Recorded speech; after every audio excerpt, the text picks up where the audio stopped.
பக்தி ஒளி நேயர்கள் அனைவருக்கும் வணக்கம். இன்றைய பதிவுல நாம் அடுத்ததாக பார்க்கக்கூடிய ஒரு விஷயம், கல்யாணமே நடக்கலைங்க. கல்யாணமே எனக்கு நடக்கல. பார்த்தாச்சுங்க, ஏகப்பட்ட விஷயத்த பார்த்தாச்சு. கல்யாணமே நடக்கவே இல்லைங்க. நானும் செய்யாத பரிகாரம் கிடையாது, செய்யாத ஹோமம் கிடையாது. நிறைய விஷயங்களை நான் செஞ்சு பார்த்துட்டேன். கல்யாணம் ஆகுமா அப்படிங்கிற ஒரு கேள்விக்குறியில தான் எனக்கு வாழ்க்கை போயின்னு இருக்கு. எனக்கு வயசு 40 வயசு ஆயிடுச்சு, 45 வயசு ஆயிடுச்சு அப்படின்னு உங்களுக்கு மனசுல ஒரு குமுறல் இருந்தால், இப்ப நான் சொல்லக்கூடிய நந்தியம் பெருமானை வழிபாடு செய்தால் விசேஷம். அதாவது சில பேர் சொல்லுவாங்க, என்ன சாமி நந்தி வழிபாடு, நாங்க தான் பிரதோஷம் கோயிலுக்கு போறோம், விளக்கேத்துறோம், இது என்ன புதுசா நந்தி வழிபாடு புதுசா இருக்கே அப்படின்னு சில பேருக்கு ஒரு கேள்வி வரும். அதாவது ஒரு பழமொழி உண்டு, என்ன அப்படின்னு கேட்டா உங்களுக்கு தெரியாதது இல்லை, நான் இருந்தாலும் சொல்றேன். நந்தி கல்யாணம் பார்த்தால் முந்தி கல்யாணம் நடக்கும் அப்படின்னு சொல்லி ஒரு பழமொழி இருக்கு. எத்தனை பேர் கேள்விப்பட்டிருக்கீங்க? நந்தி கல்யாணம் பார்த்தால் முந்தி கல்யாணம் நடக்கும், சீக்கிரமா கல்யாணம் நடக்கும் அப்படின்னு சொல்லுவாங்க. சரி, இந்த நந்தி கல்யாணம் அப்படிங்கிறது எந்த ஊர்ல எந்த இடத்துல எப்படி சிறப்பா நடக்கும் அப்படின்னு சொன்னா, திருமலப்பாடி அப்படின்னு சொல்லுவாங்க. அந்த ஊர்ல சுயாம்பிகா சமேத நந்திகேஸ்வரர். அந்த ஊர்ல வருஷத்துல ஒரு முறை பங்குனி மாசத்துல இந்த நந்தியம்பெருமானுக்கு அந்த கல்யாணம், திருக்கல்யாண வைபவமானது வெகு சிறப்பான முறையில நடக்கும். புனர்பூச நட்சத்திரம். யாராவது நான் புனர்பூச நட்சத்திரத்துல இருக்கேன், யாராவது ஒருத்தர் ஆணாக இருக்கட்டும் பெண்ணாக இருக்கட்டும், நான் புனர்பூச நட்சத்திரத்துல இருக்கேன், எனக்கு இன்னும் கல்யாணம் நடக்கல, திருமணம் எனக்கு தள்ளி போயிட்டே இருக்கு, முடியல, என் மனசுக்கு தகுந்த மாதிரி முடியல அப்படிங்கிற ஒரு எண்ணம் இருந்தால், உங்களுக்கு நீங்க போக வேண்டிய ஸ்தலம் அந்த இடம் திருமலைப்பாடி. மாசம் புனர்பூச நட்சத்திரத்துக்கு அந்த கோவில் விசேஷமானது.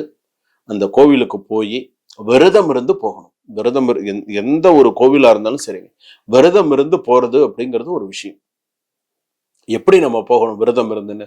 ஒரு கோவிலுக்கு சாமி கும்பிட போறோம், ஒரு பரிகாரத்துக்கு போறோம், ஒரு பூஜைக்கு நம்ம போறோம் அப்படின்னு சொன்னா, எந்த நாள்ல போறோம் முதல்லயே நீங்க ஒரு பிளான் பண்ணி வச்சுக்கணும். நீங்க இந்த நாள்ல சுவாமி பார்க்க போறீங்கன்னா அந்த நாள்ல விரதம் இருக்கணும், கருப்பு வஸ்திரம் போட்டுக்க கூடாது, நம்ம இப்படிதான் நம்ம போகணும் அப்படின்னு ஒரு ஒரு போறதுக்கு முன்னாடி ஒரு ப்ரீ பிளானிங்கோட நீங்க போகணும். அப்படி நீங்க போனீங்கன்னா தான் சிறப்பு. அந்த கோயிலுக்கு போயிட்டு வர வரைக்கும் சில பேர் என்ன பண்ணுவாங்கன்னா, சில பேருடைய பழக்கம், சில பேருக்கு அது அறிஞ்சு செய்யறாங்களா அறியாம செய்யறாங்களா தெரியாது. சில பேருடைய பழக்கம் என்னன்னா, போகும்போதே நான்வெஜ்ஜை சாப்பிட்டுட்டு போறது, நீ தானே சாமி கும்பிட போற, நாங்க சாப்பிட்டா என்ன அப்படின்னு சொல்லி சாப்பிடுறது. இதெல்லாம் ஒரு தவறான ஒரு விஷயம். ஒரு ஒரு தெய்வ பக்தி, ஒரு தெய்வ சிந்தனை, ஒரு தெய்வ விஷயத்துக்காக போறீங்க, ஒரு நல்ல காரியத்துக்காக போறீங்கன்னா அது எப்படி போகணுமோ அப்படிதான் அதற்கு போக வேண்டும், அப்படிதான் அது போய் செய்யணும். அப்படி செஞ்சாதான் அதுக்கு புண்ணியம். அங்க போயிட்டு நந்திக்கு ஒரு வில்வ மாலையை சார்த்தி, அம்பாளுக்கு ஒரு குங்கும அர்ச்சனை பண்ணி, மாங்கல்ய சரடை வச்சு ஒரு அர்ச்சனை பண்ணலாம், அர்ச்சனை பண்ணி ஜாதகத்தை வச்சு அர்ச்சனை பண்ணலாம்.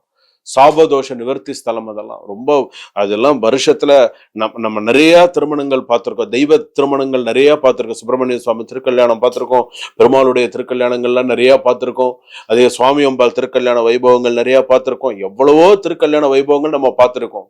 ஆனா இந்த ஒரு விஷயத்துக்கு மட்டும்தான் இந்த ஒரு வார்த்தையை சொல்லுவாங்க, நந்தி கல்யாணம் பார்த்தால் முந்தி கல்யாணம் கண்டிப்பாக நடக்கும், நடக்காதவங்களுக்கும் நடத்தி காட்டுபவர் இது. நான் இன்னொரு விஷயமும் சொல்றேன். என்ன சாமி நீங்க இவ்வளவு இப்ப அடிச்சு சொல்றீங்க, உண்மையாவனா? உண்மைதான். இப்போ சில பேருக்கு நான் இன்னைக்கும் நான் ஜாதகம் பார்க்கறதுனால நான் ஒரு சில பேருக்கு சில விஷயங்களை சொல்றேன். 40+ இருக்காங்கன்னு வச்சுக்கோங்க, 45+ இருக்காங்க, இன்னும் கல்யாணமே நடக்கலன்னு வச்சுக்கோங்க. அவங்களுடைய ஜாதகம்ங்கிறது ஒண்ணு, அது வேற.